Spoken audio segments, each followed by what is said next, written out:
Pemirsa, tim penyidik Jaksa Agung Muda bidang tindak khusus menetapkan dan juga menahan 3 orang tersangka dalam perkara dugaan tindak pidana korupsi tata kelola program makan bergizi gratis pada Badan Gizi Nasional tahun 2025 hingga tahun 2026. Ketiga tersangka tersebut adalah yang pertama Dadan Hindayana selaku ex-kepala Badan Gizi Nasional. Kemudian kedua, Sony Sonjaya selaku ex-wakil kepala Badan Gizi Nasional bidang operasional pemenuhan gizi. Kemudian ketiga, Lodewijk Pusung selaku ex-wakil kepala Badan Gizi Nasional bidang pengembangan organisasi dan hubungan kelembagaan.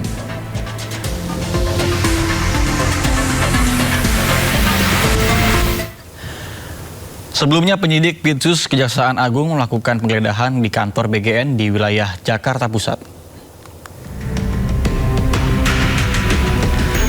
Selain melakukan penggeledahan di kantor BGN, penyidik juga melakukan penggeledahan di rumah mantan kepala BGN Dadan Hindayana dan 2 pejabat lainnya. Dadan diduga terlibat kasus jual beli titik satuan pelayanan pemenuhan atau SPPG. Dugaan praktik jual beli titik SPPG ini terungkap setelah sejumlah masyarakat melaporkan kasus penipuan kepada kepolisian.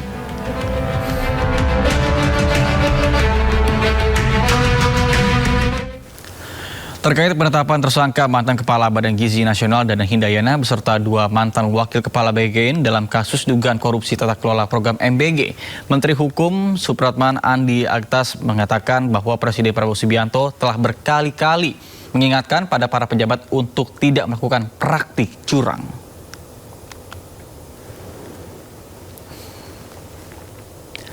Supratman menegaskan pemerintah menghormati dan menyerahkan sepenuhnya penanganan perkara tersebut kepada aparat penegak hukum.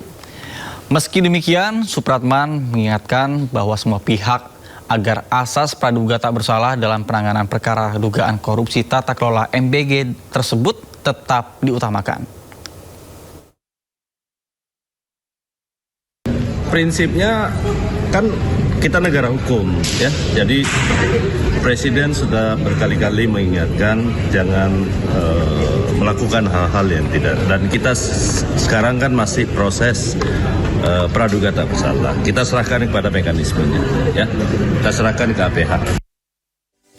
Pemirsa, Wakil Menteri Ketenagakerjaan Emmanuel Ebenezer alias Noel divonis penjara selama 4,5 tahun penjara. Hakim menilai Noel terbukti bersalah melakukan tindak pidana pemerasan dan gratifikasi pengurusan sertifikat K3 di Kemenaker. Selain vonis 4,5 tahun penjara, Noel juga didenda uang pengganti sebesar 3,4 miliar rupiah.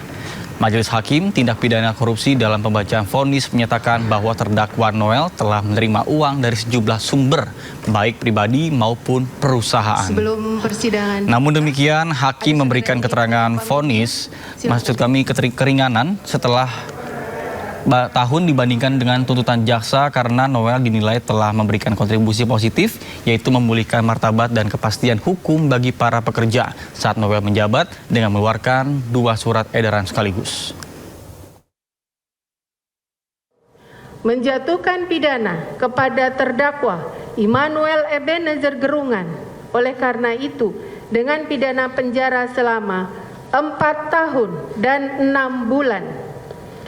3. Menjatuhkan pidana denda kepada terdakwa Immanuel Ebenezer Gerungan sejumlah 200 juta rupiah yang harus dibayar dalam jangka waktu 1 bulan dan dapat diperpanjang untuk paling lama 1 bulan sejak putusan berkekuatan hukum tetap.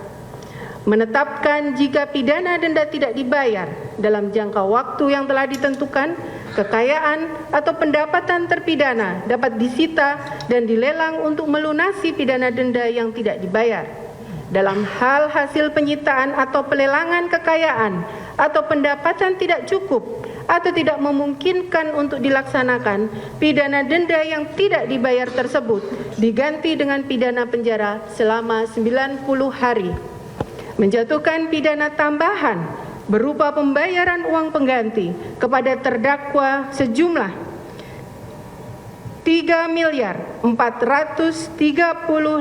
juta rupiah dan terhadap uang sejumlah 3 miliar rupiah yang dikembalikan oleh terdakwa dan ditempatkan pada rekening penampungan KPK perkara K3 Kemnaker pada Bank BRI virtual account rekening nomor 888 20250 1540 182 dan 1 unit mobil BAIC BJ40 berwarna hitam tanpa nomor polisi serta kunci berwarna hitam dan silver berlogo BAIC diperhitungkan sebagai pembayaran uang pengganti terhadap terdakwa.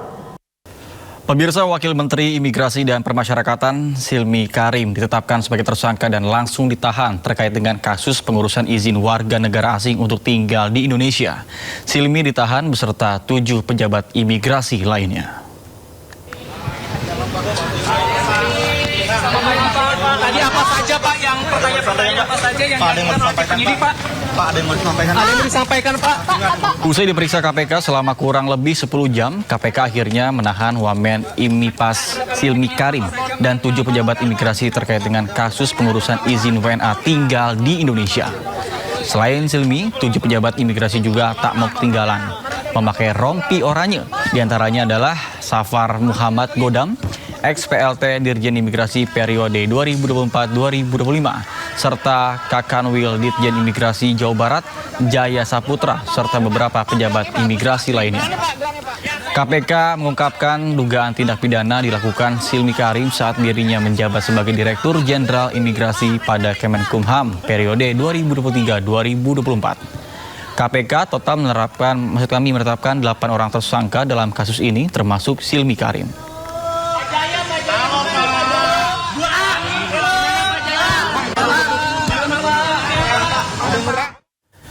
Sebelumnya, Wakil Menteri Imigrasi dan Permasyarakatan Wamen Imipas Silmi Karim menyerahkan diri ke KPK pada Rabu malam. Penyerahan Silmi diduga terkait dengan OTT yang dilakukan KPK di kantor imigrasi Jakarta Barat.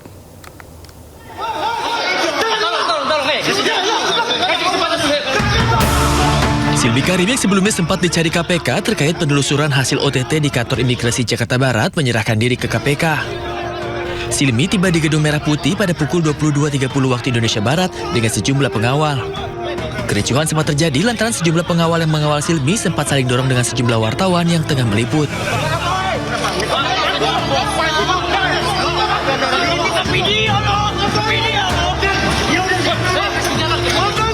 Saat memasuki gedung KPK, Silmi tidak banyak bicara dan enggan menjawab pertanyaan sejumlah wartawan.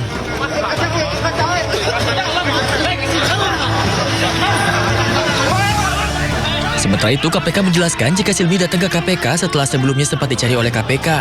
Setelah KPK menggelar operasi tangkap tangan terkait dugaan korupsi pengurusan izin tinggal warga negara asing. Di mana salah satu ditangkap saat OTT ialah Kepala Imigrasi Jakarta Barat.